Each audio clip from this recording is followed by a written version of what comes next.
नमस्कार। Something in between के 33 episode में आपका स्वागत है। कोरोना संकट की घड़ी में मंगलवार देर शाम प्रधानमंत्री नरेंद्र मोदी ने 5वीं बार देश को संबोधित किया।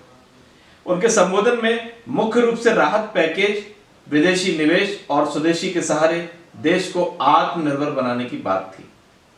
प्रधानमंत्री ने लोगों से लोकल के लिए वोकल होने की अपील करते हुए कहा कि इस महामारी ने देश के सामने आत्मनिर्भर बनने का बड़ा अवसर पैदा किया है।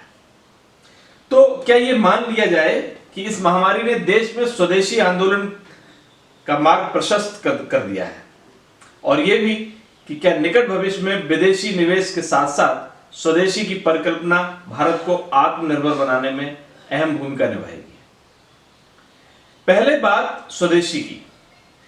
कोरोना की महामारी से ध्वस्त हुई अर्थव्यवस्था के कारण दुनिया के सभी प्रमुख देश अलग अलग रूप में स्वदेशी का नारा लगा रहे हैं।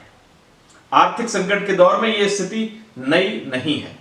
सवाल है कि जब किसी देश की अर्थव्यवस्था चरमराती है तो वह स्वदेशी पर जोर देते हुए उन चीजों का आयात करता है जिसके बिना उसका काम नहीं चल सकता, क्योंकि ऐसी परिस्थिति में इसका कोई दूसरा विकल्प भी नहीं होता। वर्तमान संकट को ही लीजिए।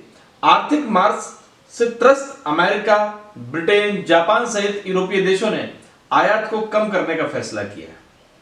इन देशों की नीति अपने अपने यहां निर्माण और उत्पादन कार्य कर अपनी जरूरतें पूरी करने की है। कारण बिल्कुल साफ है, जब देश की अर्थव्यवस्था में पूंजी ही नहीं रहेगी तब उसके सामने स्थानीय सामानों के उपयोग के अलावा कोई विकल्प भी नहीं बचता। अब इसे भारत के परिप्रेक्ष्य में समझें। अपने देश की अर्थव्यवस्था कोरोना की आहट से पूर्व ही मंदी का शिकार हो चुकी थी। मोदी सरकार के दूसरे कार्यकाल में पूंजी के लिए महत्वपूर्ण कंपनियों के शेयर का बड़ा हिस्सा बेचने का सिलसिला शुरू हो चुका था।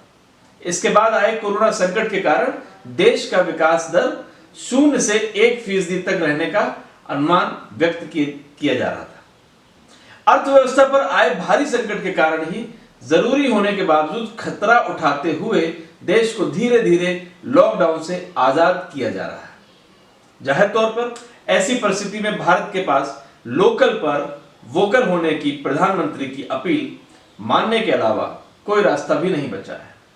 हाँ, ये सच है कि प्रधानमंत्री ने इसी बहाने स्वदेशी की राजनीति खेल ली, क्योंकि उन्हें भी पता है कि फिलहाल भारत समेत पूरी दुनिया के सामने स्थानीय या लोकल पर जोर देने के अलावा कोई रास्ता भी नहीं बचा है।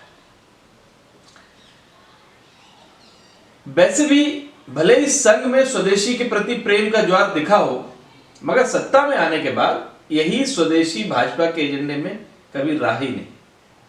वाजपेयी सरकार के कार्यकाल में पहली बार देश में विनिवेश मंत्री बने और कई कंपनियां धड़ाधड़ बेच दी गई। मोदी सरकार के पहले कार्यकाल में मेक इन इंडिया का नारा तो दिया गया, मगर जमीनी स्तर पर इसका कोई खास वजूद नजर नहीं आया। दूसरे कार्यकाल में अर्थव्यवस्था पर आए संकट से बचने के लिए मोदी सरकार ने भी वाजपेयी सरकार की तरह ही कंपनियों के शेयर बेचने की नीति अपनाई। अब सवाल देश को आत्मनिर्भर बनाने के आह्वान पर है। प्रधानमंत्री ने साफ कहा कि इस दिशा में यह महामारी अवसर बनकर आई है। उन्होंने स्थानीय उत्पादों का इस्तेमाल बढ़ाने के साथ साथ विदेशी निवेश के सहारे देश को आत्मनिर्भर बनाने का संदेश दिया। मगर क्या देश वर्तमान में विदेशी निवेश के लिए तैयार है? विदेशी निवेश की पहली शर्त देश की छवि होती है। छवि का अर्थ संबंधित देश का माहौल, कामकाज का तरीका और आधारभूत संरचना से है।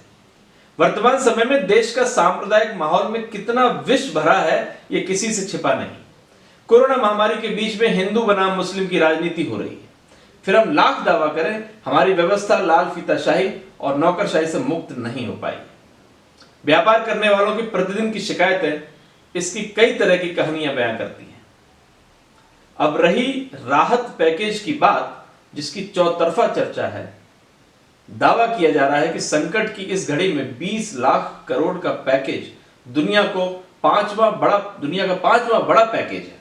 हालांकि मीडिया द्वारा यह जानकारी देते समय यह नहीं बताया गया कि खुद प्रधानमंत्री ने कहा है कि यह रकम अब तक दिए गए राहतों का जोड़ है। सरकार भारतीय रिजर्व बैंक के साथ अन्य माध्यमों ने जो राहत दे चुकी है वह 9.74 लाख करोड़ है। इसका मतलब है कि नया पैकेज 10.26 लाख करोड़ का होगा। फिर भी यह रकम भी छोटी नहीं है, मगर विशेषज्ञ सवाल उठा रहे हैं कि इतना पैसा सरकार के पास आएगा कहां से, वह भी जब अर्थव्यवस्था की बुरी हालत है। आर्थिक विशेषज्ञ दीपक भसीन कहते हैं यह पैकेज हमारे वर्तमान वित्तीय घाटे को 5% से अधिक ले जाएगा। अंतरराष्ट्रीय क्रेडिट एजेंसियां सायरन बजाने लगी हैं। इससे सबसे अधिक विदेशी निवेश पर प्रतिकूल असर पड़ेगा।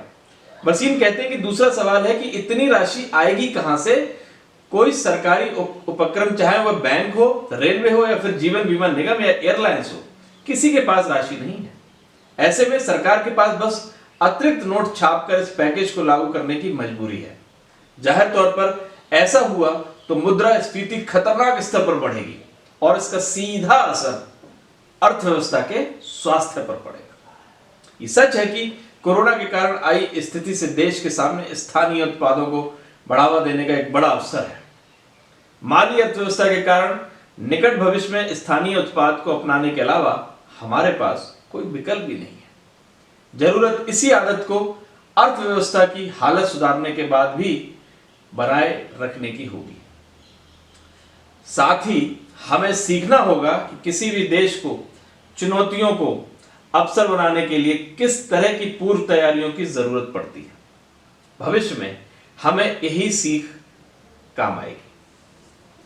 इसी तरह के अन्य समसामयिक मुद्दों के लिए आप हमारी वेबसाइट www.currentreviewlive.com पर विजिट करें। नमस्कार।